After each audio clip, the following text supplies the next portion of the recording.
العالمین فرمائے واللاتی تخافون نشوزهن فعظوهن.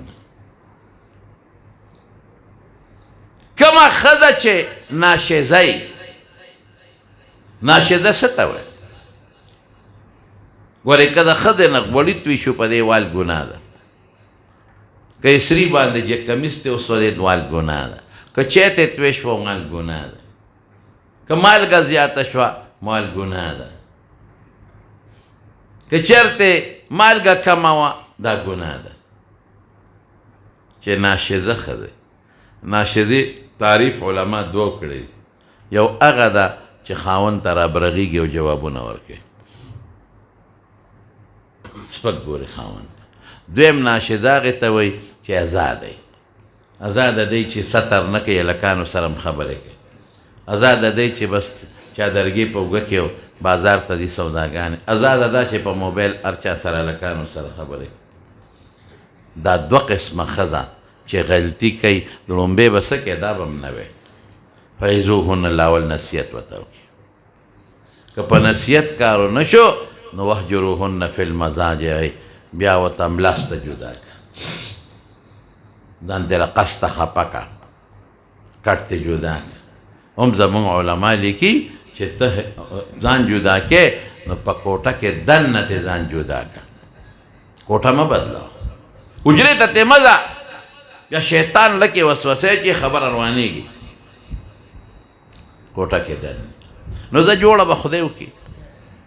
او که په دې هم کار ونه شو، په نصیحت هم کار ونه شو، او کټ ته جدا که په هغې هم کار ونه شو، تا کټ جدا که مخ د قبلې ته که هغې کټ جدا که نور یې مخ یې نرخاته ته که ځه ته ورسره خبرې نه کوې، هغه وایي زاړو کومه زه هم در سره نه کوم، نو بیا د هغې نه پس وضربوهن وال کولی شي. هم ګورې زمونږ شریعت څه وایي؟ اذا ضربتم، حضور پاک فرمایي قربان شم، د ښکلي مبارک پیغمبر خبرې دا زمونږ ستاسو دپاره سرو زرو کرښې دي. اذا ضربتم فاجتنبوا الوجه، په مخ والمه نه دي، په مخ به نه وی. زمونږ سړي ښځې په مخ ووایي نو غاښ ته وباسي، نو بیا ډاکټر له په منډه په خپله بوځي، وایي ډاکټر ته داسې مه وایه چې خاوند والی یم او غاښ یې وی دا مې غوس خوړه نو په هغې مات شوي. ډاکټر څه ماشوم خو نه خو پوهېږي.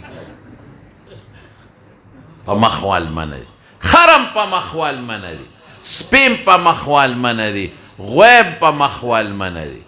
دا د نه ته ګوره چې د غوی له په مخ غزار ورکوې دا د نه مه خړې، خر له ځکه نه ته په مخ غزار ورکه چوکه ورته مخ ته که زر د نه مخ بل خواړې، دا به نه وی په مخ. حدیث مطلق زمونږ طالبان وي المطلق یجري علی اطلاقه.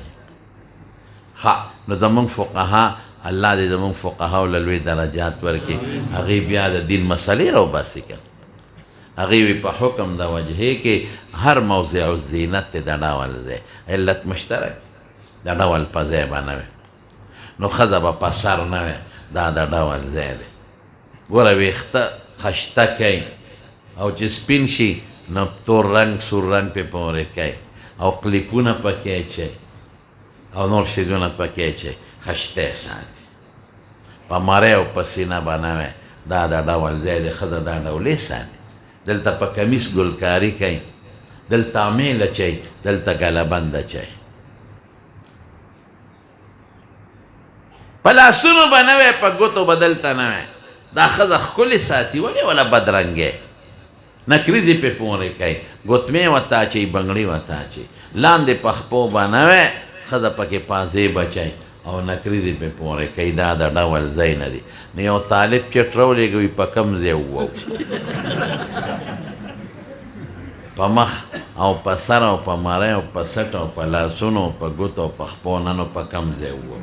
مې په دې املا غزار ورکوه. رسول الله صلی الله علیه وسلم فرمای، دا غي حدیث دی، ضربا غیر مبرح، په ترمذی کې دی، سخت وال به بیا نه کوي، ولې علاج نه دی د ښځې